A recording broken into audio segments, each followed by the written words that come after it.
Double Jeopardy. Justice doesn't die when the gavel falls. It just goes quiet, waiting for men like me to resurrect it. When I was 13, I watched my dog die in the middle of the road. A preacher had hit her. Didn't even slow down. Said it was God's will that she ran out like that. Said I needed to accept his judgment. So that night I broke into his garage. Took a crowbar to the bumper of his car. Not to ruin it, just to scrape the blood off. I buried that rust-colored smear beneath the roots of a fig tree. Told myself even blood deserves to be laid to rest. Some people grow out of that kind of darkness. I did not.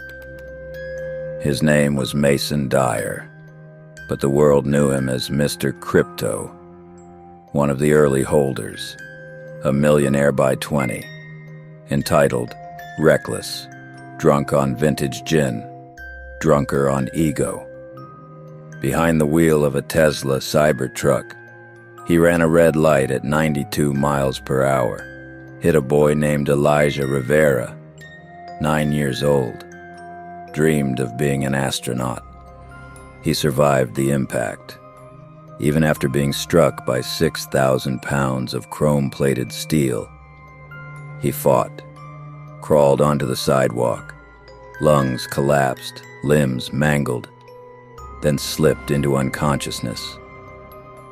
The doctor said the brain bleed could have been stopped if Mason had taken him straight to the ER. If he had helped, Elijah would have woken up, whole. But Mason didn't stop, didn't check if the boy was breathing, didn't even glance in the mirror. He just drove home and hosed the blood off his steel vanity. Elijah didn't die that night, but he never came home. There was surveillance footage, but it vanished, erased under a favor. Mason's father, Councilman Gerald Dyer, made the call to Police Chief Bradley Knox. The evidence went up in smoke. At trial, the defense planted doubt. It could have been any Tesla, even though Mason's was the only one in the county with chrome rims and blue underbody neon. He smiled through every hearing, confident, untouchable. The verdict? Not guilty. Lack of evidence. But corruption is a beast that eats its own. Knox got greedy. Tried to shake Gerald down for more hush money. Gerald refused. So Knox leaked the tape. Not out of guilt, out of spite. And what the world saw was the moment of impact. The twist of small limbs beneath 2 tons of vanity. A child's body rolling limp across a gutter, and the Cybertruck gliding away. No brake lights, no pause, just silence. The video went viral, and Mason, Mr. Crypto, laughed. Even if that tape were real, and it's not, I already walked. Double Jeopardy, baby. Double Jeopardy. I could run that kid over twice and still beat the case. He said that, on camera, on stage, on shirts. He built a brand out of the boy he left in coma. NFTs of the crash. A podcast mocking Elijah's scream. T-shirts stamped with the phrase, Double Jeopardy. Elijah's parents filed a civil suit. Not for money. For truth. For justice. They didn't want a payout. They wanted the world to hear what really happened, to see their son as more than a meme, more than a glitch on a viral screen. But money doesn't care about truth. It only cares about verdicts. And Mason had plenty of money. Their case was thrown out. And then he sued them for defamation, for emotional distress, for damaging his brand. And he won. Millions. Their home, 20 years of mortgage payments, seized. Gone. Elijah's hospital bills still unpaid. Mason posted daily updates about the proceedings. Laughed about repoing grief. Some wounds scream louder than the law will ever hear. And when truth is buried beneath verdicts and wealth, someone has to dig it back up. That's when I moved. Not out of vengeance, but to balance the scale the courts refused to touch. Knox was first. I did not approach him directly. I dismantled him. I hacked his phone, cracked his cloud, drained his secrets into the public square. Every bribe, every forged report, every time he twisted truth to save the guilty. He was arrested at dawn, 35 years, no parole. Now he walks prison halls, marked by the title he disgraced. Chief, not a badge, just another wound. Gerald Dyer fell next. I breached his campaign servers, released decades of rot, money laundering, land theft, backroom deals. The empire crumbled, stripped of power, sued into ruin, indicted by the same hands that once served him. But Mason still smiled, still sold shirts, still laughed. So I hit him where it hurts the most. His cloud, his exchanges, his wallets. I drained them, ledger to cold storage, burners to mixers. Every crypto coin he ever held, now mine. I left one transaction pending, a choice: stop harassing the family or lose every penny. He chose survival, issued a public apology. I forced his hand, made him surrender half his crypto to Elijah's family, not as charity, as debt, enough to buy back their home 50 times over, even though they never asked for millions. They were the kind of people who knew how to work overtime, pay their taxes, and trust the system to be fair. Crypto was another world, another language. So I hired them a lawyer, someone to help them convert the assets, protect what had been taken and returned. But he was crooked, a snake in a suit. And when he saw the zeros, he took $25 million as his fee, even though I had already paid him. Then he called Mason. Together they conspired. They had a plan. Turn me in. Reveal my face.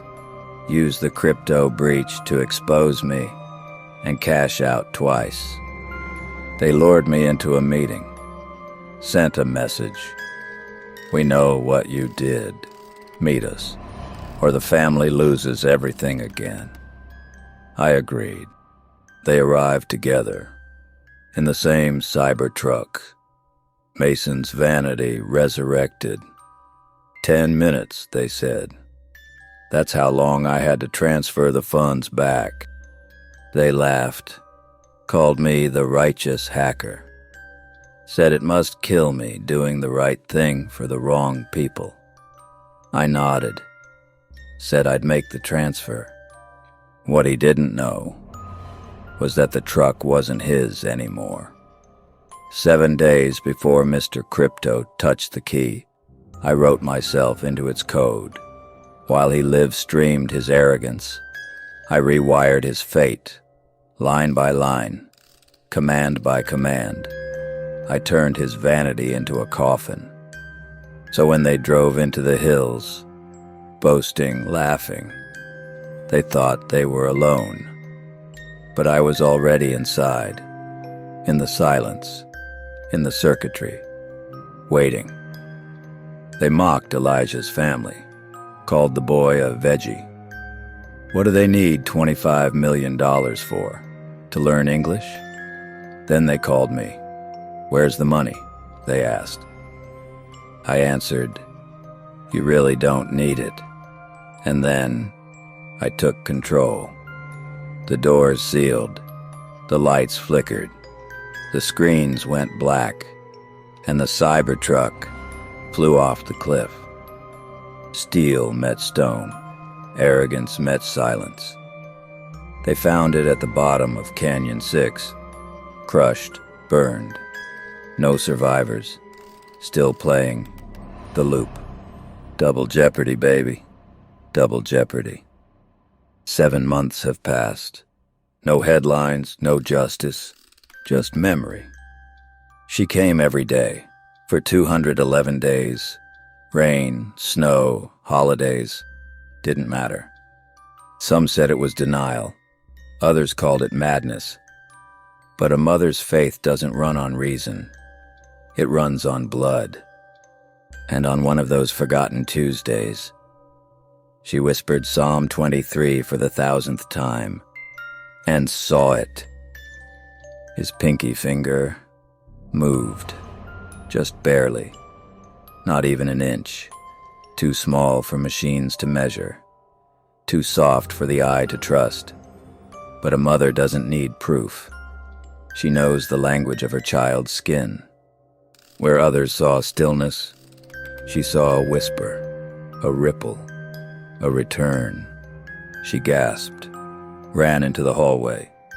"He moved, I saw it, his finger, he moved," she screamed. A nurse followed her back, checked the monitors, checked the boy, waited. Nothing. Stillness. The respirator hummed, soft, mechanical, like a breath stolen by ghosts.